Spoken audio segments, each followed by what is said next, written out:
Hello and welcome, folks, to the Michigan Panthers podcast. We are out here, the only Michigan Panthers podcast in existence, at least as far as I can see. At least we can use the standards, the best one out there, because that's subjective, right? I know what you're thinking. Who is that mustachioed man screaming about spring football in my ear? Well, you ever made out with a tugboat? I'm FBI Tugboat. I'm a caster, commentator, announcer, whatever you want to call it. I do loads of hosting, I do loads of interviewing as well. Mostly work within esports, work within plenty of traditional sports. I'll be flying out to Montana for arm wrestling competition I'll be casting in a couple of weeks. I do a lot of things, but I also love spring football, and that is what has brought me here. That love has brought me to host this spring football podcast. Probably helps if I turn on all my lights, right? Because I'm not defined by my career as much as I may love it. I work in esports, love spring football, or love football in general, love spring football, love the new league, and love the Michigan Panthers.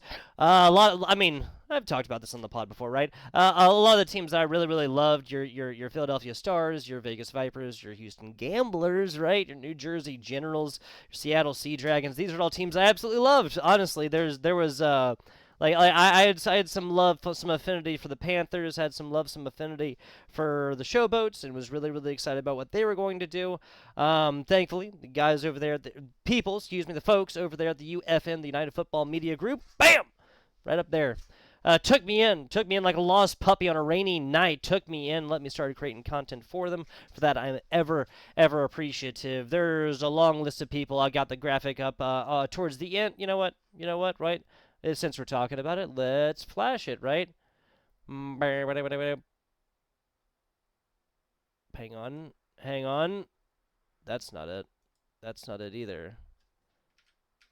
There we go. Bam, that's it. Take a look-see. Everybody right here. I'm not going to run through all of them. That's going to take too long. But, folks, if you're interested in the UFL, if you're interested in the UFM, the United Football Media Group, well, there's all of your various options as far as content. Let's hop right on into it, right? Week 8, standard stuff. This is always going to be your standard preview episode. My goodness, I don't know why I can't stop messing that up. Oh well, yeah, bearing along with me here. Week 8 topics. We'll be doing the Week 7 review of us visiting the I put Memphis there. Visiting DC. Oh well.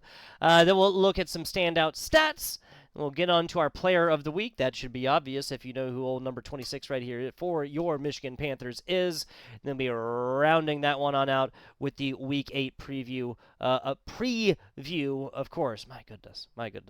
And of course, this should be coming out late Thursday or Friday. Of course, we'll be having our standard 15 or so minute wagering segment when that comes. If you're in a place where that's something that is legal, if you're of age, and if you're willing to do that with money that you can afford to lose, then check out that episode when it comes out. Without further review,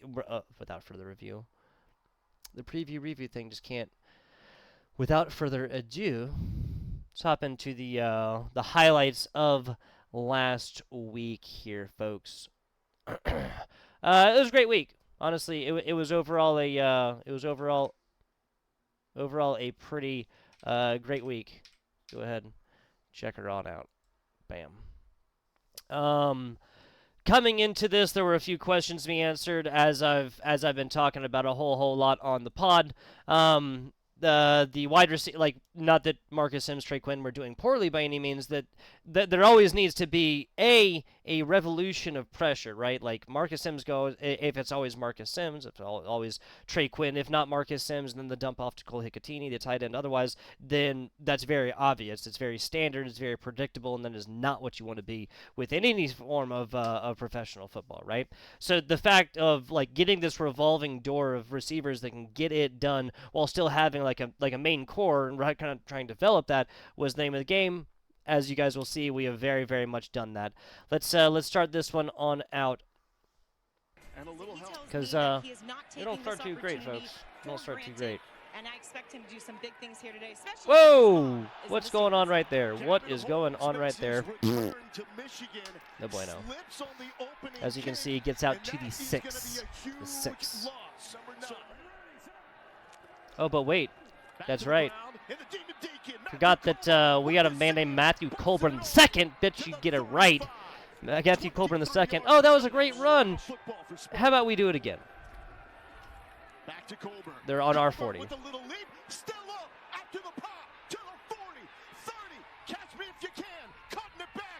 High five. Almost gets it. Gets out to the 5-yard line. This next part might be a little bit more interesting, but just watch how Colburn does this, right? Over the front, and then he gets a little bit of contact. Everybody on DC in this middle right here either doesn't have a clean shot of him. They can't exactly see, like, the man standing up or anything else like that. They just might be able to see part of a jersey. Or they're just, like, straight up not going for him. Anyway, pocket opens up right here. You have Cole Hicatini kind of like go for it. Doesn't even need to get onto Wells right there, number 24. Lewerke just dog walks his way on in. Easy, casual Sunday afternoon. Leading them all the way along.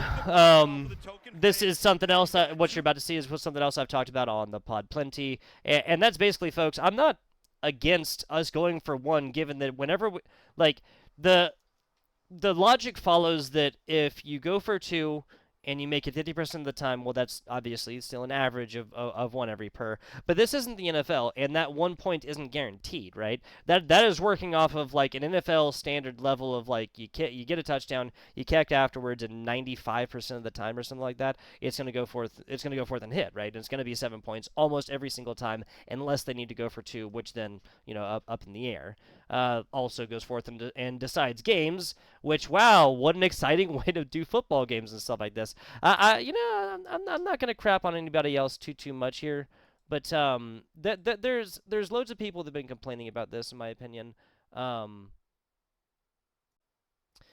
There's loads of people who've been complaining about this, in my opinion, and I just kind of feel like all players, coaches, everybody else knows what they're getting into when they start a game, right? They know the 4th and 12. They know the three extra point conversion from the 10 or whatever after a touchdown is possible, right? So everybody's on even playing grounds here. No, it's not like, one team is up, right? Bob Stoops and the Arlington Renegades have been up and then gone in. They've been down by 9, or they, have been down by even 7 or 8 or whatever else like that, and they get scored on and they go for 4th and 12 and they make it, and it's like, oh my God, what's happening? How could this have happened? Like reading through a rule book, like it isn't very, very clear this is what it is. Like everybody's on, everybody's good, and everybody's been training for this. So again, even playing field. Second, the fact that like yes, you could change the yardage places, right? 4th and 12, just it seems like teams make that more often than not.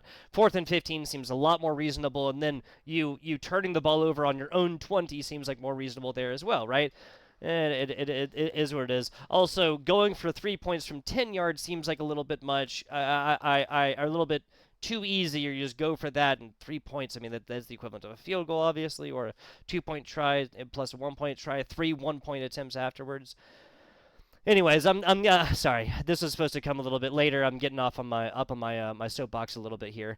Anyway, I think it's a fantastic thing, and I'm glad that we have kind of read the writing on the wall, which is not that NFL, that extra point afterwards hits 96%, whatever, of the time. And so it's almost guaranteed, so why would you go for 2? But then here, why would you go for 2 when, there's basically 2 schools of thought, right? Why would you go for 2 when one's so much easier, but one isn't guaranteed anymore on the opposite side of the coin? So. Man route, you don't want to force it, you don't want to throw it into a crowd, you got to understand where you're at on the field. Michigan on offense. Here it is, right at the middle. Or the fake right at the middle, excuse me. This is Samson Nakua, right? Yep, Samson Nakua. This is a player that we'll be talking about a whole lot. Let's get this out. This was an unremarkable attempt. Unremarkable return, if I remember right. Yeah. Okay, it's actually a little bit of contact right there. So that right there, actually, that play, and like literally what I was talking about earlier about how Colburn got up and then there was like some contact on him, and it's just like this big scrum of people, but he knew he wasn't down, so he kept on running. That is the difference of what happened right here. Our defense was just playing like pretty well on point, like all day long, and finishing plays until the whistle. Whistles. We'll talk about that.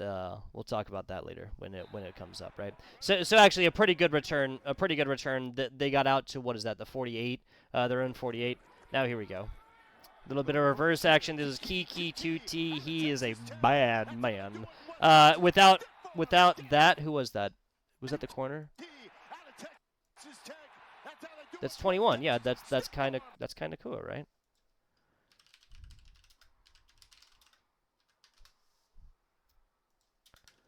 I am 99% sure that is kind of cool. Yep, kind of cool. Yeah, so kind of cool. It literally saves a touchdown here, right? I mean, let's watch it again. You tell me what, and also me asking you guys to tell me what is gonna be a central theme here of this episode, because there's a couple different questionable things, and a lot of people have been talking about it, and I'm interested in what you guys have to say as well. So bam, Nakua sees this. Last player misses here. This guy's getting blocked. This guy's getting blocked. 11 is a big guy and in no way is going to get there in time. Pushes him out. No, okay, sorry. So 6 would have gotten there and actually painted the picture, right? 6 is drawing a line right here. But then this would have opened up a lane for 81 to have just spun inside. This doesn't hit, or he doesn't like hit him that far, especially given the 10 is like literally, like 10 was like jogging up to this point right here. Like, he's not really going that fast. He's kind of assuming that Kainaku was going to get that head out of bounds. These are the kinds of things that can decide games, guys. Great reverse right there, though. Yeah, I can go ahead and summarize the couple plays in between here. Just a bunch of just offensive attempts from them. At this point, no, it's not quite at this point. We'll talk about the at this point for Jordan Teamo in a little bit, but this is where the pressure starts. Let me just leave that there. They go down to 3rd and 19, doesn't get anywhere. We suffer a penalty or so, and they go down. Their field goal is attempted right here, I believe. No. It doesn't matter. Let's just go to 3:48. That's what I was talking about before. Oh yeah. Wait, what?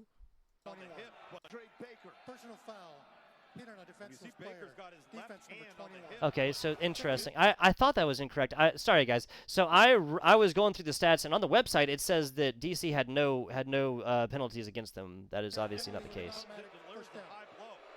Yeah, first down right there. I'm kind of up and down personally on the call myself.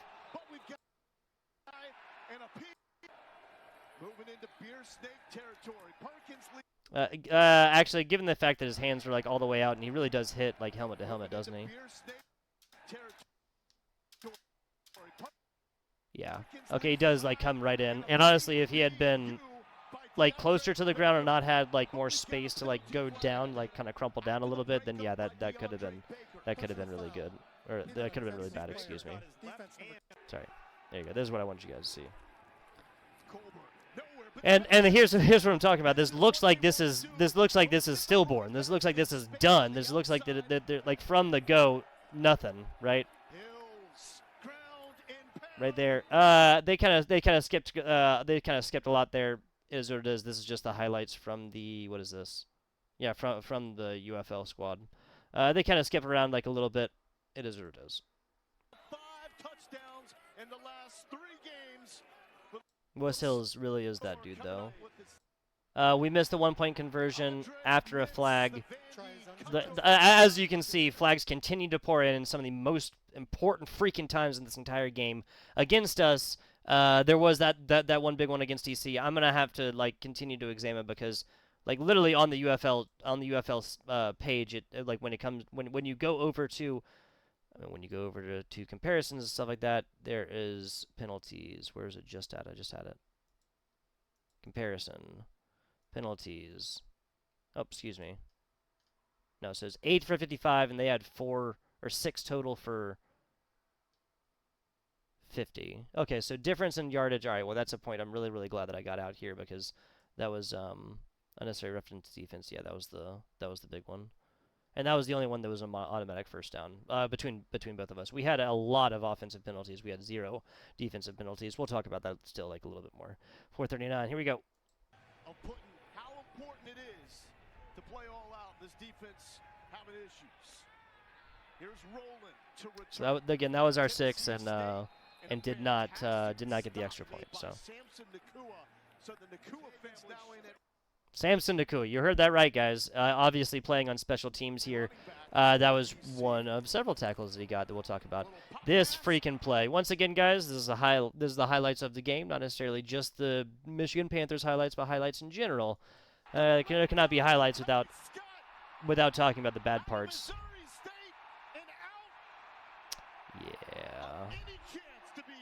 Yeah, that's Ty Scott right there.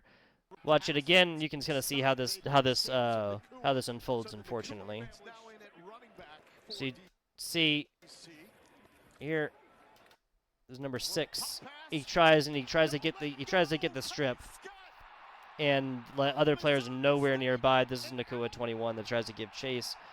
Nothing doing right there. Absolutely nothing doing. Oh well. You can watch it again from this angle here. I'll pause it. So ball comes in, he gets the right arm like around, and then like kind of scoops in like this and tries to like grab the other end of it and rip it out or something like this.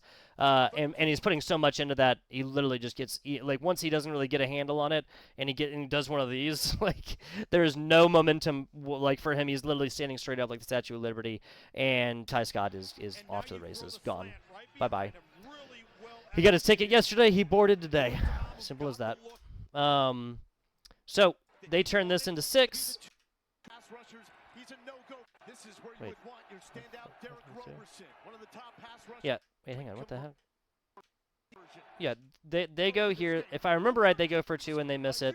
We get the ball back right here. They force a 4th and out, and now things are looking bad, right? Because DC just proved that they can score anywhere on the field, right? Like by getting this was the mixture of a really good pass and a really good reception, followed up by just getting away from the contact, right? Well, good things we have a good special team squad. Let's see this. Actually, I can't even say that. This is just this is just standard as shit, right? It comes in, hits him straight in the hands, straight in the numbers, goes right, falls straight directly between his legs. This is on their 30. As you can see, there's another hit right there, picked up literally on their 20. I'll give you guys a guess as to what we turn this into. How about that?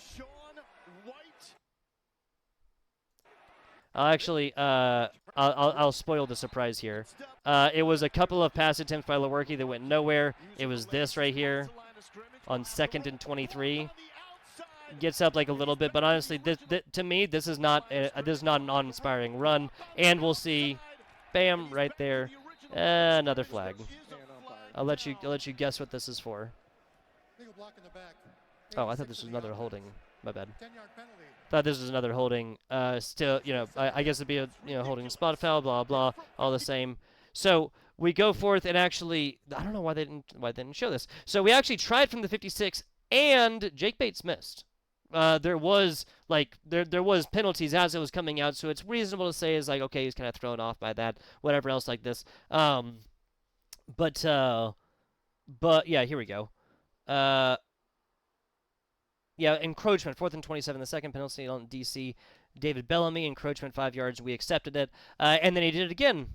Now, another question coming into this, we were talking about the wide receiver questions earlier. The question coming into this is Jake Bates playing on grass, like not in domes, right? Ford Field is where he hit the Hail Mary field goal, right? The 64-yarders to beat the St. Louis Battlehawks, not just the 64-yarder, but also the ice that did it twice. And also that neither was like really close either. It's not like it was bouncing off the bottom beam or nothing like that. It had like a little bit of clearance, and it was dead smack. Not dead smack in the middle, but it wasn't close to one of the bars on either side, right? Like it was Jake Bates hit that shit with ease, and then he did it again. Okay, let me just put it like that. Obviously, there was a couple of more exciting stuff, and then he goes out and plays outside for the first time. Goes 1 for 3, excuse me, and the one was like super short. So the question is that. Well, can he do it? Come on, guys. Come on. You're going to see this guy in the NFL. You're going to see him in the NFL, 16-6 here in the top of the second period. That right there is, I mean, honestly, I could show you guys 30 of these, but at the end of the day, this is really just what we did all day long. Our defense played really fantastically on short plays. And I mentioned him earlier. Got to mention him here again. Where's Cole Hicotini? He's been playing again that pressure relief valve, like so many tight ends in this league do. I would say Sal Cannell is like really one of the few that like defies that. Like more of actually like a go-to pass catcher than just like relief valve or obviously blocking for other people. Sims gets one out here. Mom had that sign. It was so hilarious. Fake pass. Dumps it right off to Hicotini. He catches this from the 2, okay? That's 1, that's 2, that's 3. Finally get him down. Honestly, I think if the second one. Okay, so 1 pass for like 15, 17, whatever he said. Fake it to West Hills. Hicotini easily shakes off the first. Stays inside. Said, hey, I think twice is nice. Let's do this one again. Basically fakes out the first, and if he'd had another 2 yards or whatever to his right, would have been able to get it done. He gets all of his yards within two single pass attempts, and yeah, catches 2 of them, 39 yards. Excuse me, I wrote 35 right here, or I wrote 36 right here. That was 39 yards. Okay, that he got between those two, literally just eating up the middle part of this football field, right? Like just putting us back into a position. Anything within 60s, obviously Jake Bates field goal range, right? So like that's all we need to do. Other people have talked about that. I talked about it on the past like few podcasts. If it's going to be a hard game, especially like say a team that has a fantastic squad at home, right? Maybe it's time to more so get that and obviously run the ball and just turn drives into 3 points every single time. Obviously, the man can do it, and we have rushing talent between now Bryce Perkins, Wes Hills, and the man Matt Colburn II, who put up 137 freaking yards in 16 attempts this game. Like it just doesn't seem like it's not sexy, but it just doesn't seem like that like complicated at that point. Really, really not sexy, but that's what it is. So this is towards the end of the first half. Samson Nakua right on the line, first down exactly where he needs to, and fights to continue to keep this alive, right? That's really what I want to look at. They'll all come out, get out of here. All right, guys, this is what I want to. This is another one where I want you guys to watch and tell me what do you think, perhaps, right? Second and 15, the carry for West Hills. So he's like, they say he's down, right? There's no whistle. And this guy on the end, even here on the, so it's right here. Like he's on the ground right now, but nobody's touching him, right? And there's not really a great look, and then bam, his knee is off the ground. That's the first time this defender touches him. You tell me. Kind of like shoves him a little bit right here, and they call him down on the 12. Like they're basically calling him down as soon as he touches right there, but nobody's like touching him. So. I don't know. It's one of those things. I think in another game, maybe this would have been reviewed a little bit more. You guys tell me about it. It is what it is. Let's see. 11-14. Come on, there we go. Short pass right there, gets nowhere. It's the beginning of the third. This is after the fourth. We kicked another field goal earlier. This is where Jordan Teamo. This is the point that I was talking about earlier. This is where Jordan Teamo starts to get a little bit irritated, right? And I mean, first off, a lot of respect for Jordan Teamo, respect in general for the DC defenders, and I have a deep, profound respect and love for that competitor's mentality, right? That like willingness to go get it and willingness to kind of like. To do more things and just to really like press harder to try and get the W, especially at home, especially in front of your home crowd and thousands and thousands of fans, right? I think the pressure earlier kind of forces Teamo into these situations, and well, we'll see here that he starts to sacrifice the body a little bit. This was a staple of the offense last season. That's a first of the UFL. Felt pressure and then stuff like this.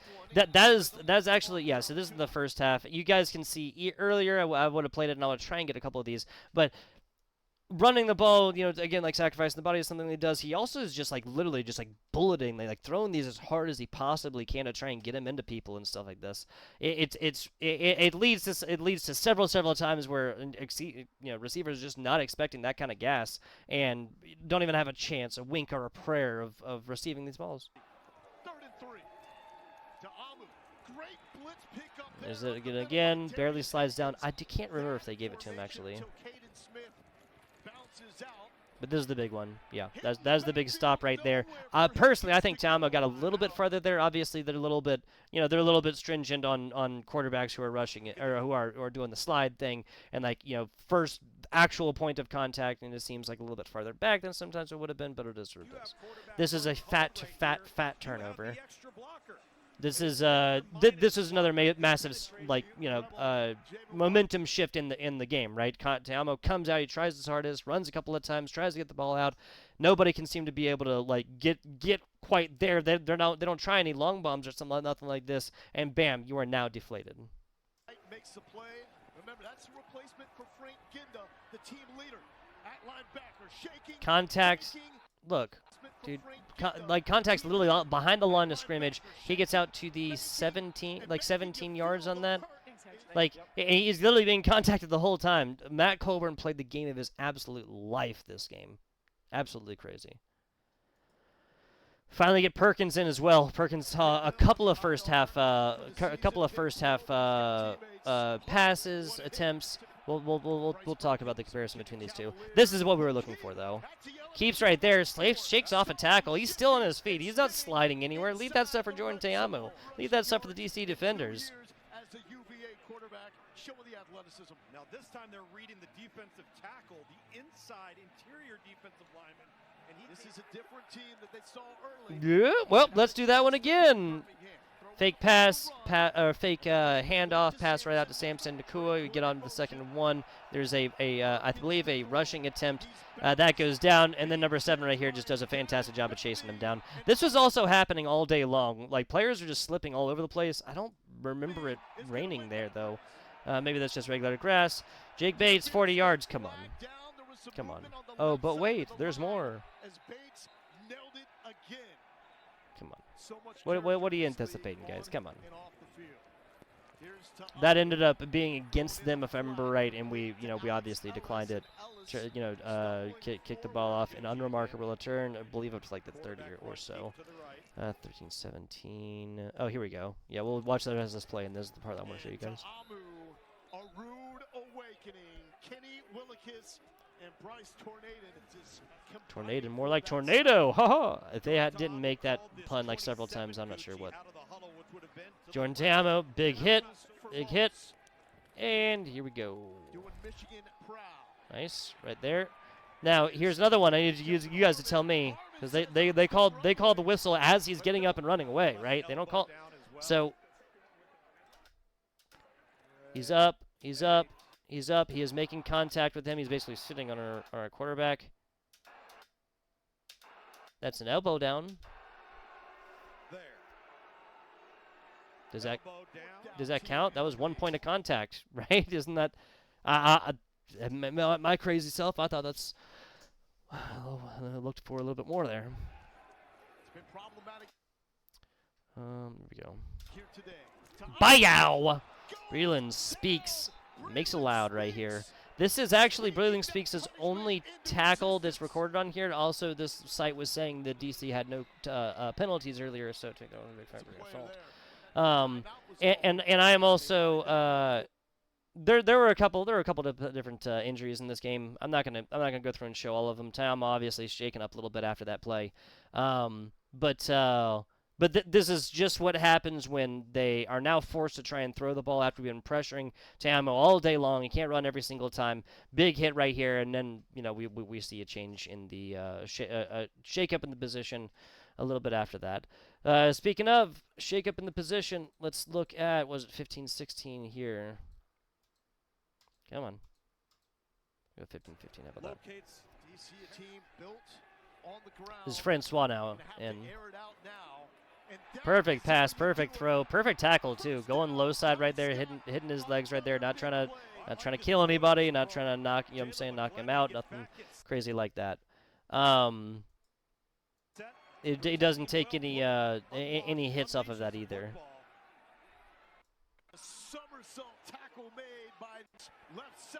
Oh, yeah, this is great as well. We just ate their sides like alive here, really. So let's look at this. There's a fantastic pass, an even better defensive block right here. Yeah, so like I said, just gets absolutely rocked. Absolutely rocked, as the guy says.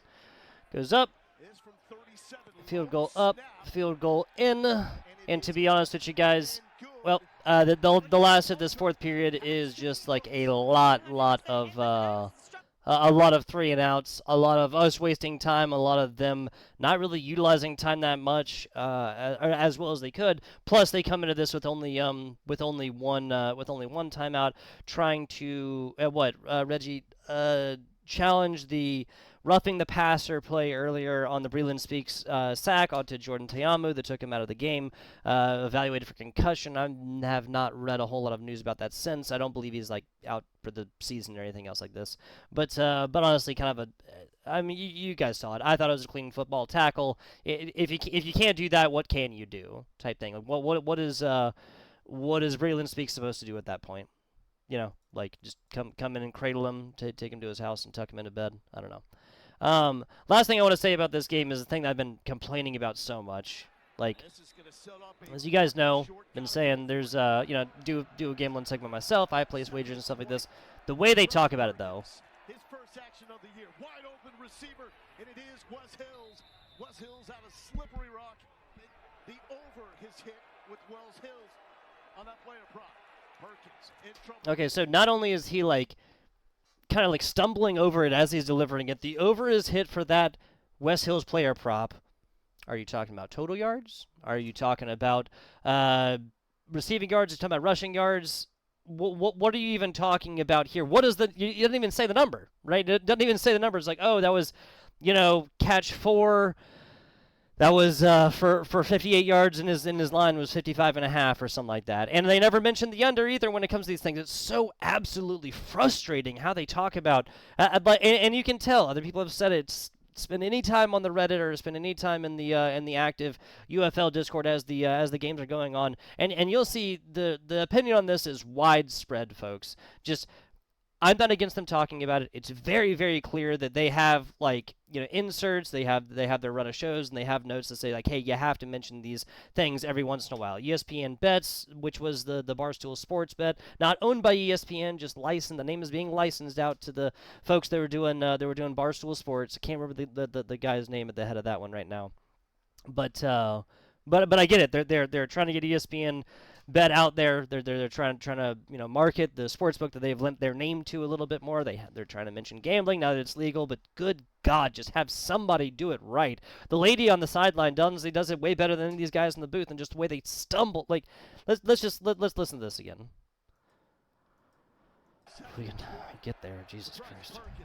His first action of the year, wide open receiver, and it is Wes Hills. Wes Hills Okay. Out of Slippery Rock, Arkansas. Okay. Over his hit for Wes Hills on that, and again, he's literally talking after the play is snapped. Guys, I'm a commentator. This is day one stuff, right? If you're gonna mention it, get it done. Make sure that you're gonna get it done before your co-caster needs to take over. Like I said, guys, this was the rest of this game right here was a little bit boring. We went. It was just a bunch of 3 and outs. This is the final score as well. If you guys did not watch it, there was not an amazing, miraculous DC comeback thanks to the comeback rules within the UFL. This is the final score, 22-9. And we did exactly what we needed to here. Let's see. Transition. There we go. Let's go ahead and talk about some of our standout stats and overall. Well, I'll just talk about overall takeaways before we really get into the standout stats and whatnot. Okay, guys. First, the big question. We're talking about the receivers. That question was answered, right? Samson Nakua and Mariner Saosi have come in and have stamped their name on a wide receiver position for the Michigan Panthers. No matter who's throwing the ball. Bryce Perkins looked like he had some fantastic chemistry with a lot of these guys. Obviously, only really got to cook towards the end of the game. We'll talk about those standout stats in a little bit. But mostly, Frank Ginda's gone. Defense really stepped up, and we're still firing on all cylinders, even without one of the greatest defensive players of last year. This was also one of the, so they mentioned it during the broadcast that whenever we take an early lead of more than 3 points, we win. Like all 4 times now when we have scored a touchdown first, a lead of more than 3 first, we have gone forth to win that game. Whether that is the walk-off field goals to Arlington and St. Louis and stuff like that, or is more of blowout factors against teams like blowout 13 points. Or maybe talk about what we did against the Houston Roughnecks.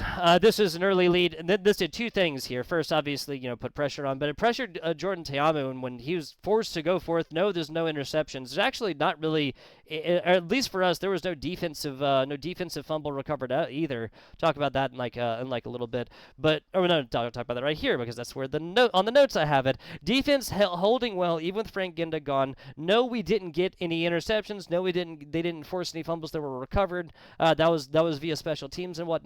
But they still got it done. They forced so many 3-and-outs, come in, punt, or even a field goal attempt, of which, of course, they missed. They missed out on points at. This could have been. I mean, not that it really would have mattered. 12-22 because it's still 10 points. It's still 2 scores within the UFL. But still, DC defenders definitely left some points on the field right here. Bates proved also, just continuing the overall takes here. Bates really proved that he can get it done. He can still get it done on grass and whatnot. There was the 2 that he missed on grass earlier. The one that he did hit was very, very short, but still getting it done. 50+ yards on this one. I believe it was 51, just to be perfectly clear. And also, guys, Samson Nakua is just dangerous. In motion, receiving the ball in general, and on special teams, got himself a small little handful of tackles as well as solo tackles. We'll talk about that. Well, you know what? Let's talk about that right now, right? Why not? Bam, Kainakua, 8 tackles, 8 solo tackles. Total tackles, 8 solo tackles right here. Nate Brooks, love that. Another corner right here. Kind of, the other guy farther behind the line. Noah Dawkins, they were talking about him constantly, stepping up and whatnot. But there you go, Samson Nakua. The guy's a wide receiver. This is all done on special teams as well. A lot of our kickoffs and punt returns were ended by a man named Samson Nakua. Absolutely love that. But first and foremost, standout stats, player of the week, hands down, easy decision, Matthew Colburn II. The fact that we have Wes Hills and Matthew Colburn in there just inspires so much hope for me in general for this squad, but Matthew Colburn just absolutely tearing the DC defenders a new one right here, man. 137 yards, could have very easily had either of these 2 touchdowns. The only 2 touchdowns that we got, the only 2 rushing touchdowns, no touchdowns tossed from either Bryce Perkins or Brian Lewerke.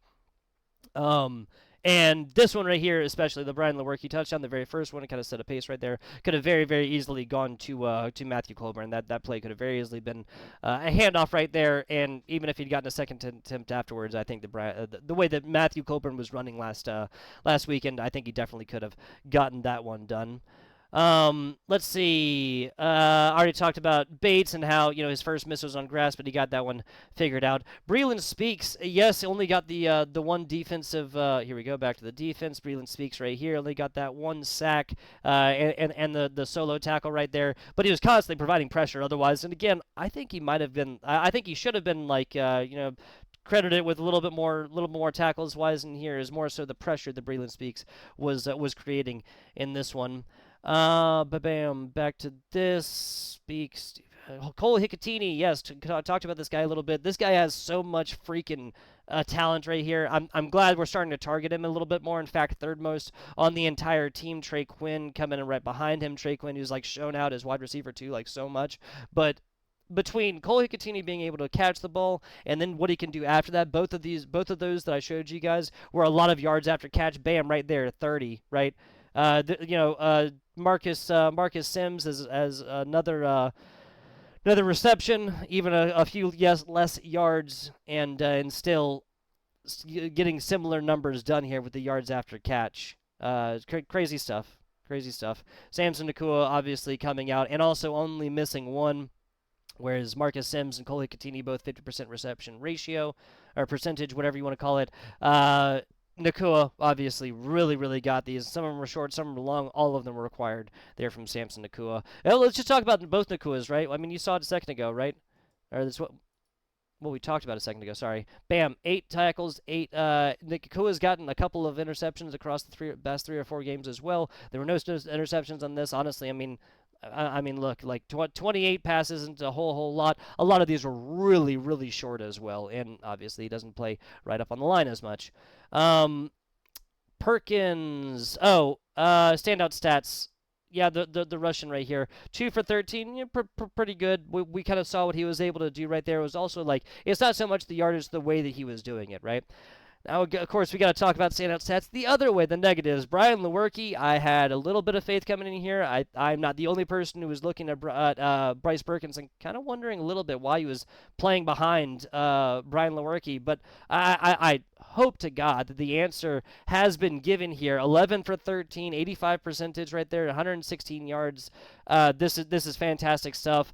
And mix that in with the rushing here. Brian Lewerke, 3 attempts for 0 yards. So even the touchdown that he got that was like 4 or 5 yards, he lost yardage otherwise on other rushing attempts right here. Brian Lewerke needs to be the backup. Bryce Perkins needs to be the starter. Did both things better. When we talk about dual threats, you want both of those threats to be good and to be better than other quarterbacks. I no shade. Brian Lewerke, Bryce Perkins did that way better than this one. Second con here, the flags. My goodness, 8 for 55 for us, but they're also super crucial. This could have very easily over under for this game was 40.5, I believe. So 41 would have hit it. This game could have very easily done that if DC hits, I think, like a 43-yard field goal. Not a whole lot of wind out there. If Michigan hadn't gotten just absolutely hamstrung on a bunch of these red zone performances in general, which is what we can get to now. Like it was two drives in the red zone that could have equaled ultimately to at least 6 points, 2 field goals apiece, or at least one of them getting a touchdown, maybe even 12 or more if they were both touchdowns. But there were other ones that we were shooting ourselves in the foot and not going with what was consistently working. And also, you don't want to be predictable, but there's a little bit of a pace that you want to set. Like, hey, we'll maybe try for a long ball first or second down. Then by the time you get a third and even fourth down, if it's fourth down territory, now we're talking about what we need to get yardage-wise. And Matthew Colburn, I mean, when he was averaging 8.6, obviously he had that big long one of 53. Take that out. This is still probably like closer to 6 or like 5.5 yards or something like that, which is absolutely fantastic. Okay. Moving on along here, back to the topics. Yes, player of the week. Yes, Breland speaks, hands down. Or not Breland speaks. Excuse me, Matthew Colburn. Sorry about that, guys. Hands down, 137 yards, and again, could have had one of these touchdowns, if not both of them. Fantastic stuff. We're just really inspiring stuff. Moving on along here to the Week 8 preview. Guys, we are going to go look at hosting, in fact, our last home game of the season against the hapless Memphis Showboats. Guys, I was on Polar Opposites. Big shout out to Ace and Webb for having me on, me and Arik on to fill in. If you didn't watch it, we had an absolute blast of a time. Check out the UFM YouTube page and stuff for that episode. But one of the questions was, what is your biggest surprise of the year? I did not say the Arlington Renegades because you can consistently see in each single game how this happened to them, right? Also, like how it happened, like Crusoe situations, but they were doing it otherwise, right? You look at all of these numbers, total offense and stuff like this, you would expect the St. Louis Battlehawks, maybe the San Antonio Brahmas, something like this, to be number 2. It is it is the Birmingham Stallions, and it is the Arlington Renegades when it comes to anything passing related in every single measure, all the way down, and it's not even close between second and third. The fact that they've been able to come forth and do it, but then shoot themselves in the foot consistently, whether that's giving it up, whether it's some penalties, whether it's Perez just forcing things too much, or Perez or other players on the team, forcing things just a little bit too much. That's why they're 1-6. The biggest surprise to me, hands down, Memphis Showboats. There's issue from top to bottom. There is a hole in the hole, people, and I do not think it is getting patched this week. I think Houston Roughnecks playing the Birmingham Stallions and us hosting the Memphis Showboats. Last time we hosted the Memphis Showboats, I will tell you what happened, and I'm kind of talking like this so that I may go forth and buy a little bit of time while I'm getting there. Yes, Week 5 is the last time we saw them. We were obviously traveling to Memphis, this being a home game for us in Detroit Field. It's called vamping, people. We try and buy time while pages load. Big shout out to the portal and stuff like that on the website too. But I digress. Last time we faced them, this was a 35-18 16 game. We just absolutely shut them down. That was also with a man named Danny Etling passing the rock, who threw no touchdowns whatsoever. This was the 5-touchdown game. 5 rushing touchdown game. West Hill with 3 of them. Matt Colburn with 1. Danny Etling with 1. We have improved upon our quarterback, I believe. I think Matt Colburn specifically has gotten better. I think our entire receiving core has got better. This is a game that Saucy Mariner really established himself as well. Troy Williams went 19 for 37. I guess I can transfer this over, and so you guys can look along with me, right? You guys know the schedule. This was a blowout. This was a shutdown. This was a barn burner. This is whatever you want to call it. This is a one-sided affair completely for the Michigan Panthers. We have gotten better. You could argue the Memphis Showboats have stayed the same at best. I mean, David Davis getting targeted 16 times and only catching 6 of them. If we're able to do half that, then again, we're going to beat them by double digits. We're going to double up on them again. 35 to, twice 18, 36, basically doubling up against them. There was also just this complete shutdown in the fourth quarter. When it mattered, the first and fourth quarter, we shut them down, completely shut them down, right? Just saying, I think this is going to be a very, very one-sided affair. Getting back to the schedule, as you can see here, we are currently 5-2 going into week number 8. I have full confidence that we are going to win this game against the Memphis Showboats. Bookmark it, timestamp it, whatever you want to call it. You can come right back here and you can cash. I will cash that check. If we lose, I will be sitting right here admitting that I am 100% wrong. But I believe the writing is on the wall. We'll get into just how much they'll win by, perhaps, and other things like that in our adult wagering segment. But that is not a segment that is going on right now. FBI Tugboat. This has been this. I want to go ahead and show once again all the fine folks within the UFM.